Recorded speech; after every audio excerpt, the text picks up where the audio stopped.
A fatal car crash in Tiananmen Square last week, described by China's government as a terrorist attack, has once again highlighted Beijing's sensitivity to media criticism.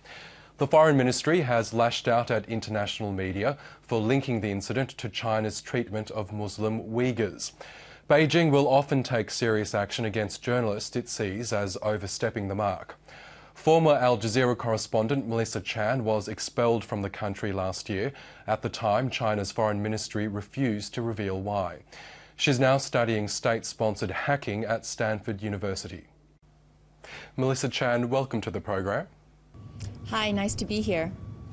It's been over a year since you were expelled by China as Al Jazeera's correspondent there. Have you learned anything more about why they revoked your visa?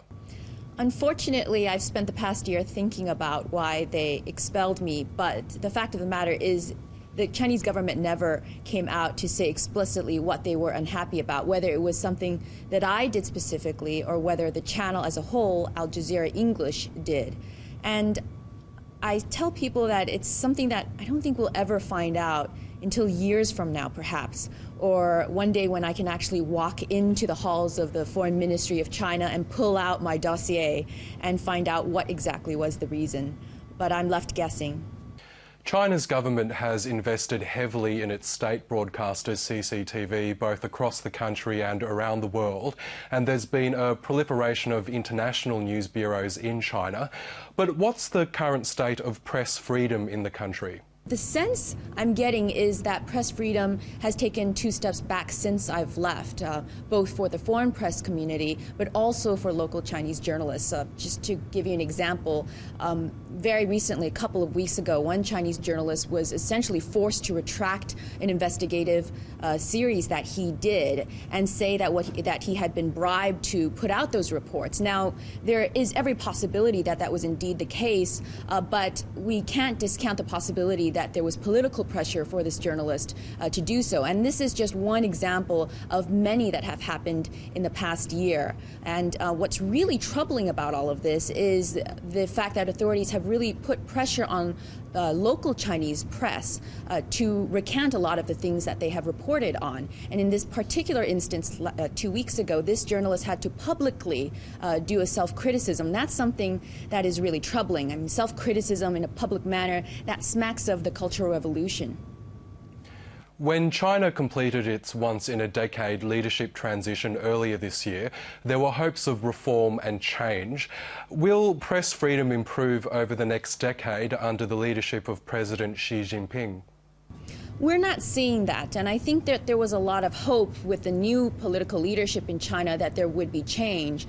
So far, the kind of change we're seeing is a much stricter environment. Xi Jinping has not liberalized as some people had hoped. In fact, I think he has taken two steps back, not just on press freedoms, but also in terms of putting the pressure on activists in China, and also in terms of some of the remarks he's made. It's quite conservative. It harkens back to sort of Maoist-type slogans. As with many other countries, social media is on the rise in China. Are authorities there successfully restricting new media, just as they've been able to control traditional outlets? I think that's a very tricky one for the Chinese government to try to control.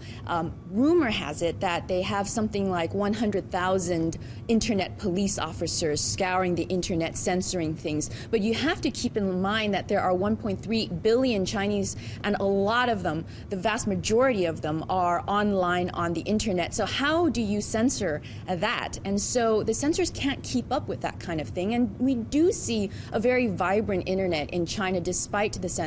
People become very creative with how they express their feelings. But we've also seen in the past few months, and again, this goes back to this new leadership, we have seen more strictness out on the internet landscape in China. Some people who are very popular online have been detained.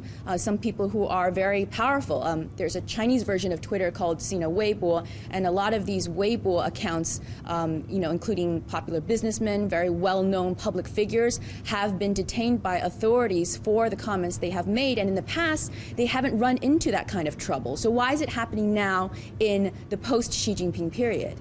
You're currently undertaking a fellowship at Stanford University in the United States, looking at how journalists can protect themselves from hacking by government bodies. If world leaders are unable to protect themselves, as we've heard recently, how can journalists do so?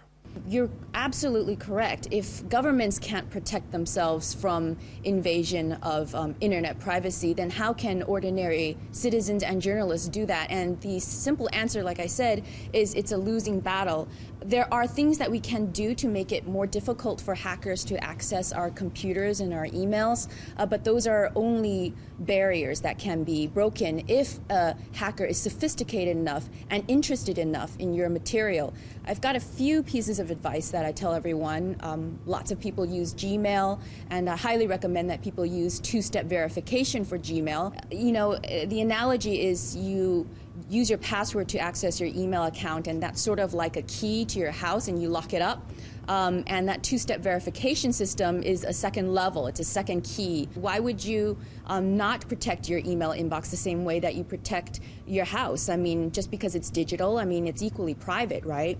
So that's something that I say. And for a lot of people looking to go into sensitive countries such as China or in the Middle East these days, a lot of correspondents are wondering what they can do. And I don't have a good answer to that either. The funny and ironic thing with all of this is that at the end of the day, if you want to protect your source, the best thing you can do is go non-digital, go backwards in time and use old-fashioned pen and paper and meet the person you know, in real life as opposed to digital life. Okay, Melissa Chan, thank you very much for your time. Thank you.